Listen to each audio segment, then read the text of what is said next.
What's going on, Island Hoppers? Today we're going to show you the most underrated countries in the world. Since mass tourism has become a thing, people are looking for new destinations to explore, and that's why we're giving you this list of the top 20 most underrated countries for you to visit in 2025. We're coming to you from Southeastern Europe here in the Balkans. This is Montenegro. The best time to visit is between June and August for a beach holiday along the Adriatic coastline. Beautiful sunsets, historically cultural towns, places like the Bay of Kotor, you have the Budva Riviera, and so much more to check out while here. The capital is Podgorica. The population is around 640,000 people, so you don't have to worry about overpopulation here, and it's very beautiful, just south of Croatia. So you get this beautiful blue color water, kind of like what you would see in Italy or even in Greece, but again, without the mass tourism.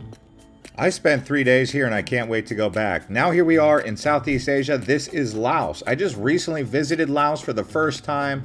I crossed the border from Thailand. Again, another underrated destination. It actually exceeded my expectations in terms of infrastructure. They have a high-speed train.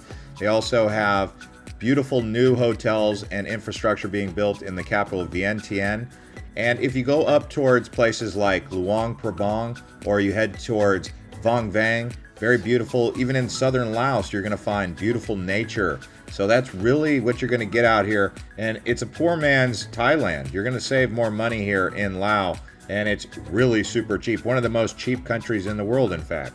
The population here is 7.6 million people, and the language is very similar to Thai, so Sabadi. Next up is the Philippines, so Mabuhay. Philippines is actually one of the more popular destinations on this list. It's gaining in popularity because of the 7,500 beautiful islands they have across this country.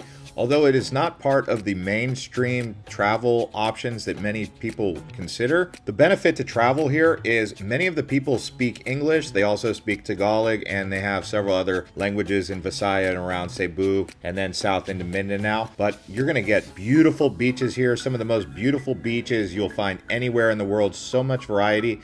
The only thing that kind of holds it back is the infrastructure, but the people are very friendly and it is very affordable for travelers. I would suggest you avoid typhoon season. Now here we are in Qatar. Qatar is a bit more expensive than most places on this list, but I consider it to be a baby Dubai, meaning it's up and coming, it's a bit more affordable than Dubai, and it's going to pack the same kind of experience that you get in Dubai, just on a little bit smaller scale, without the crowds. You can still walk around many of the places in Doha and some of the other areas without having to worry about mass tourism. Also, they have great infrastructure, brand new train, most beautiful airport you'll probably ever see in your life, and it's right there on the coastline. Come here in the winter months, probably starting around October until May. Anything outside of that is going to be super hot. I would say if you're worried about safety, you'd be surprised because it is one of the safest countries I've ever been. Next up, Namaste from here in Nepal. So I did recently go to Nepal for a few days. I hung out in Kathmandu. People also like to go to Pokhara. Now the capital is Kathmandu and the population is around 30 million people. It's got a Buddhist and Hindu kind of culture. It's very affordable here for those of you who are looking to be on a budget. You can go all around here. It's a little bit easier to get around than in India. Also, they have the Himalayas. So if you're looking to go to Mount Everest, you can access that from here. They have several other big, huge mountains in Nepal because the elevation up there is super high. So be prepared for elevation sickness if you head up to the Himalayas, and bring a coat. Most people get cashmere while they're there, that wool, very warm in the winter. The thing that does hold back Nepal is going to be infrastructure, so limit your expectations on that. But I would highly suggest you consider a trip to Nepal. Now here we are in Central America. This is Panama. The greeting here is buenas or hola, since the official language is Spanish. Now the population is about 4.1 million people, and the capital is Panama City. It's a very modern city. I call it like the Miami of Central America, lots of high rises. And then the nature around Panama, Bocas del Toro, they've got San Blas, and they've got so many other nature areas.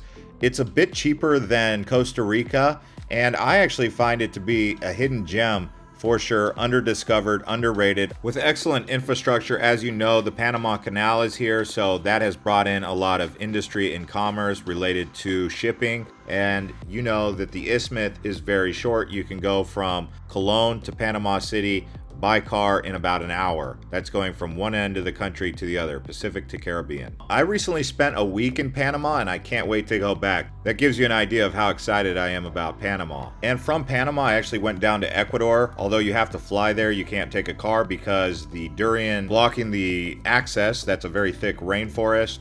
And here you have the Galapagos Islands. I actually landed in Quito. It just depends on where you want to go in Ecuador, but this is a very beautiful, underrated country. I always felt like I was super high up in the Andes. On one side of the Andes, you have the Salvo, the jungle. The other side, you have the high Sierras, and then it drops down into the coastline. Very muggy down there, but like I said, Galapagos is where you want to be. If you want to see where Darwin discovered his theory of evolution, I really would suggest going out to Quito, going to Cuenca. These are very high elevation cities, so keep that in mind if altitude sickness is a thing for you. And Quito is actually the highest elevation capital city in the world, so that's an interesting fact, right? Now here we are in Belize. When I first went to Belize, I thought they spoke Spanish, but guess what? It's an English-speaking country. It used to be called British Honduras. Here you're going to have places like San Pedro, also going out to Key Cocker, and then you can even go inland and explore places that are Mayan civilizations. You have Belize City, which is the capital, and then going south to Belize City. This is really an underrated country. People considering Mexico or Cancun, they should consider Belize if you haven't been here. The infrastructure is not quite what you're going to find in Mexico, but with that, you're going to find a more laid back and affordable experience. And now here we are in Peru. So I recently went to Peru for the second time, but it was my first time going to Machu Picchu and Cusco, and I can't wait to go back and explore around there. Aguas Calientes.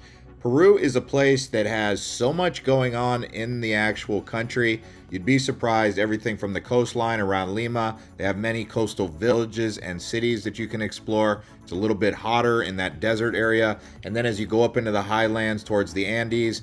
And another interesting thing is the headwaters for the Amazon River begin in Peru, kind of close to where Machu Picchu is. So if you go on the other side of the Andes, you're in the Salvo again, and that's that thick jungle that you're going to get in the Amazon. Peru has a population of 35 million people, and it's not very densely populated, so there's sparsely populated areas. You won't really feel like mass tourism is swallowing you up. Also very affordable. Now we're back here in Asia. This is Taiwan. I consider Taiwan to be one of the most underrated countries because of the food, the culture, the scenery. Unfortunately, it is one of the most densely populated islands in the world, so if crowds are not your thing, then you may not like Taiwan, but I don't mind Taiwan at all. I think it's definitely an awesome country, and they have the bullet train that can take you from the north to the south. If you go towards the east side of the island, they have high mountains and beautiful nature. Definitely consider visiting Taiwan, even if it's for 3 to 5 days. The population is 23 million, and they do speak a form of Mandarin Chinese here in Taiwan. Now here we are in Poland. This here is our first one from Europe. There's a couple countries on this list that we're going to talk about, Poland being very interesting for people who are looking for a place that's affordable in Europe. They have places like Krakow, they also have Warsaw, and they've got much history here from the World War II dating all the way back. I actually arrived by train coming in from Prague, although don't expect the train network to be as good as the rest of Europe. Next up, we're in Asia. This is Mongolia. So Mongolia is definitely one of the most affordable tourist destinations you'll find anywhere in the world. You probably want to visit here during the summer months because the winters get bone-chilling cold. But Mongolia being home to Genghis Khan, Kublai Khan, and the Mongols, lots of history to unpack and discover here. The capital is actually Ulaanbaatar. The entire country has a population of around 3 million people, so it's very sparsely populated compared to its southern neighbor in China. They do have lakes, no ocean here. It is a landlocked country. Lots of history here.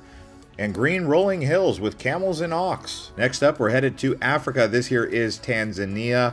Tanzania is probably the most famous tourist destination for people who are looking to do safari and also get great beaches and good culture.